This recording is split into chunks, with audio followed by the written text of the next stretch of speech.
Okay, let's get ready to break down my first track of the EP, So Familiar. It really started with this 909 drums here, this Roland 909 sample. You can see that it's just in Logic's sampler here. The Roland TR 909 unprocessed kit sounds like this.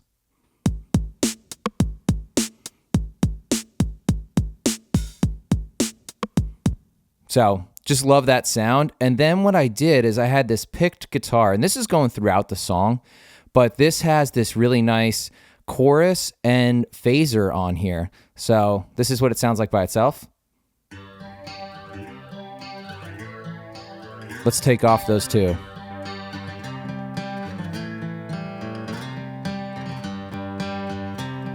So that's more of it unprocessed. And then we put those back on. So lush. All right, let's add the drums back in. Here we go. Yeah, it's so perfect. That part right there is the reason I started the album with this song. So then I actually double tracked the acoustic guitar. Like I said in the last one, it's in open G tuning. So it gives you this really full sound. Check this out.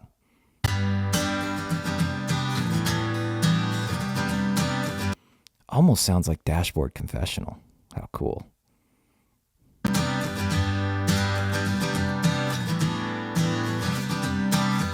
So those are just pretty much playing the exact same thing. I think there was some inversions on some of the different chords I was playing to make them stand out, but I tried to keep it as close as possible and just panned them hard left and hard right. So,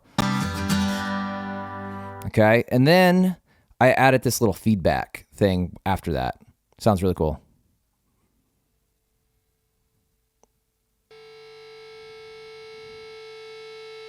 Yeah.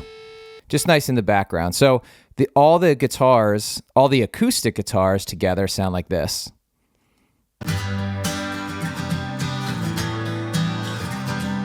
So you hear that still going in the background. And then I did this really cool, like 90s style electric guitar. So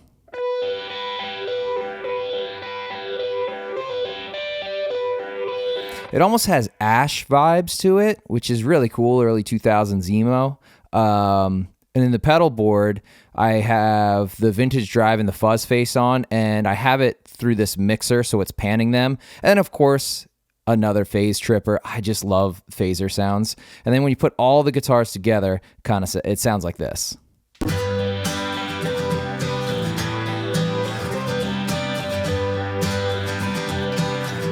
Really full. And then I wanted to use some samples. So I have this this vocal part.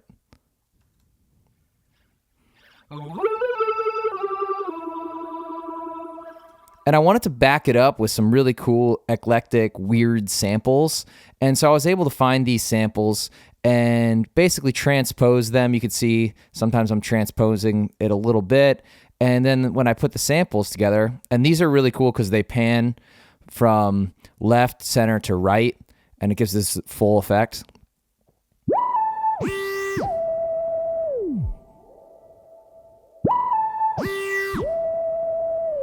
Pretty neat. And then when you throw in the woos,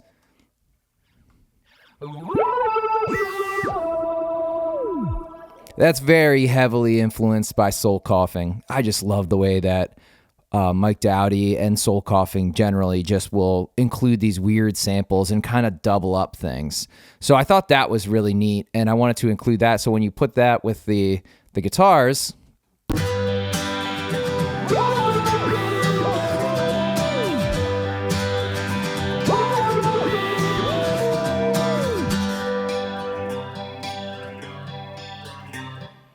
really cool.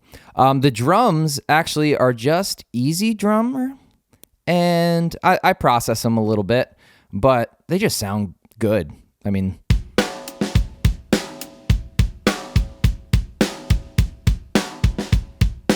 I'll add some tambourine. So, just nice sounding drums.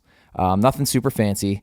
And then the bass, I do have a lot of processing on the bass because I do a direct in.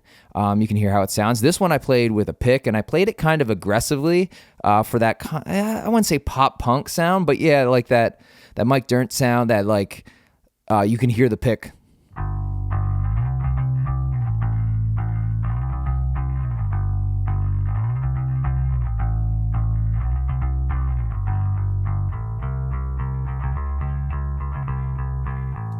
I think it sounds pretty cool.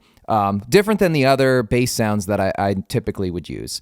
And then with the intro vocals, I use a Decapitator a lot by Sound Toys. Just love it. It just adds some warmth, but sometimes I use it aggressively. And this is an example where I use it more aggressively on the drive here. And you can hear it. I don't want to condone.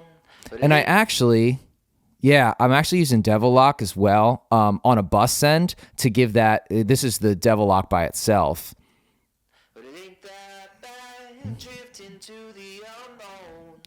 I am where I'm at. So it gave it some extra dirt. And I really wanted that throughout the song. So you'll actually see that processing on most of my vocals. And it thickens it up, but you can hear even in the verse here, if I solo these out. I'm restless and shaking, alone in my head. I'm helplessly thinking I'm already dead. Yeah, so it's definitely got some grit to it. And then I have this phaser high and low. This one's really cool. I really love this effect. When I do it, I pan it, not hard left and hard right, but about 3 o'clock, 9 o'clock, and it gives it this sound. I can't connect any of the dots. So, and then I bring it back towards the center. Actually, no. Yeah, I'm just doubling these. So these are pre-chorus left and right. I'm just singing the same line as I'm doing in the verse, kind of thicken things up. So here you go. I'm a synthetic and pathetic, apathetically expressing his thoughts. Yeah, that's nice. That's real nice. And then in the chorus, I do something similar where I stack it. I love using vocal stacks in the chorus. It makes it different from the verse. You know, in the verse, I'll sing it where I'm not double tracking a lot of it. But then in the chorus, I'll bring in this stack. So this stack, let's listen to the chorus without the stack first. I don't want to condone. It ain't that bad. Drifting to the unknown. Okay, so now let's bring in the stack, and you'll immediately hear the difference here. I don't wanna condone. It ain't that bad. Drifting to the unknown. I am where I'm at. Love to stay for. I love that harmony right there. That harmony just brings it home. I am where I'm at.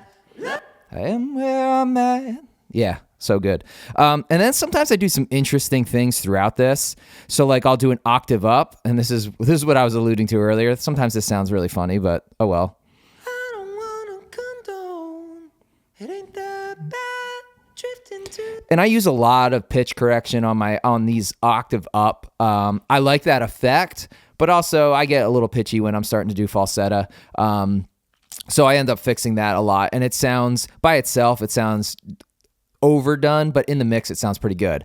So this one I actually did two things that I don't normally do, but I did a vocal fry. If you're not familiar with what that is, you'll kind of hear it. It just adds a dimension to the chorus. By itself, it sounds really goofy. I don't wanna condone. It ain't that bad. That's so bad. Oh man. And then I also do some whisper vocals.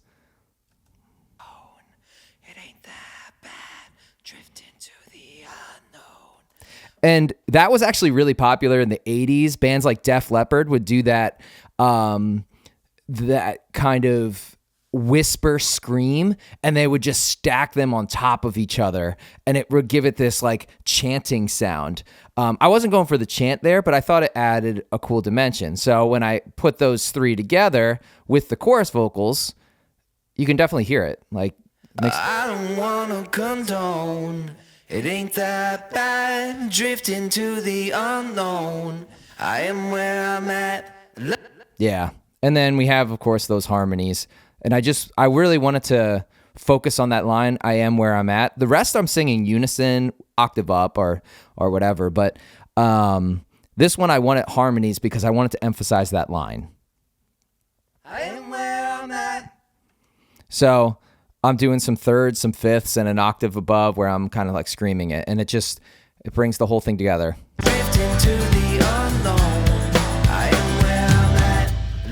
Very cool.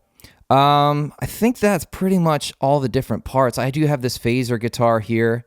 This is like the pre-chorus here. I forgot about this one, but sounds cool.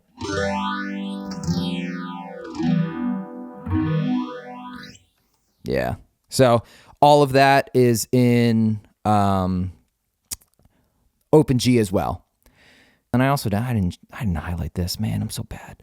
I do in the phaser breakdown. I actually have this noise as well, which is in Alchemy. It is just the digital raindrops.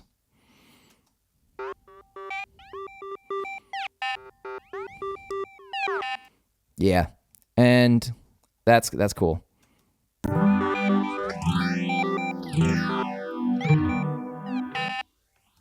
So in the mix,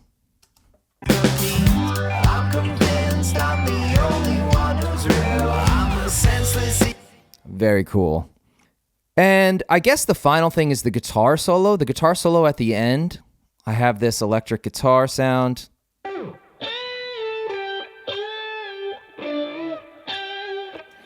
It's just stock, like a stock plugin here. One thing I use IRs, so impulse response. So this helps bring in, you can hear the difference. I mean, if I turn that off.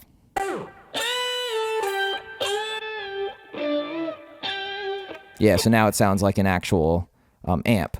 And with that, I actually doubled the guitar solo with these phaser vocals.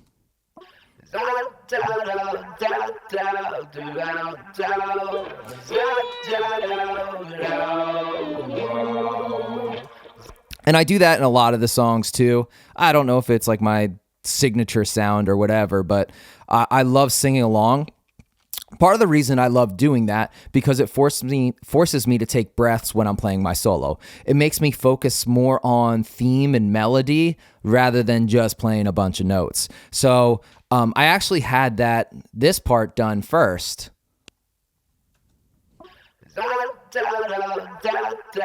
And I had it so that the ending there was no guitar in it. And I really like that, but I wanted to add in that gritty fuzz guitar in there too.